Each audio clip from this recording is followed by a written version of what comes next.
ওগো আল্লাহ, তুমি তো আমাকে দুনিয়াতে পাঠিয়েছো, দুনিয়াতে তোমার কথা মতো চলি নাই। তুমি নামাজ পড়তে বলেছো, আমি নামাজ পড়ি নাই। তুমি রোজা রাখতে বলেছো, ওগো আল্লাহ আমি রোজা রাখি নাই। তুমি হজ করতে বলেছো, আমি হজ করি নাই। সারা জীবন আমি নাফরমানি করেছি, অন্যায় কাজ করেছি, অপরাধ করেছি, নিজের নফসের প্রতি জুলুম করেছি। ওগো আল্লাহ, এই জন্য আমি জাহান্নামী হয়ে গেলাম। আজকে কিয়ামতের কঠিন ময়দানে তোমার কথা মতো যদি আমি তাড়াতাড়ি জাহান্নামের দিকে না যাই, না জানি কত বড় আযাব আমার উপর পতিত হয়ে যায়। এই ভয়ে গো আল্লাহ তাআলা আমি জাহান্নামের দিকে দৌড় দিয়েছিলাম।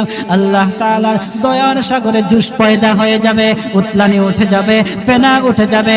আল্লাহ তাআলা বলবেন ফেরেশতাদেরকে, ও ফেরেশতারা শোনো।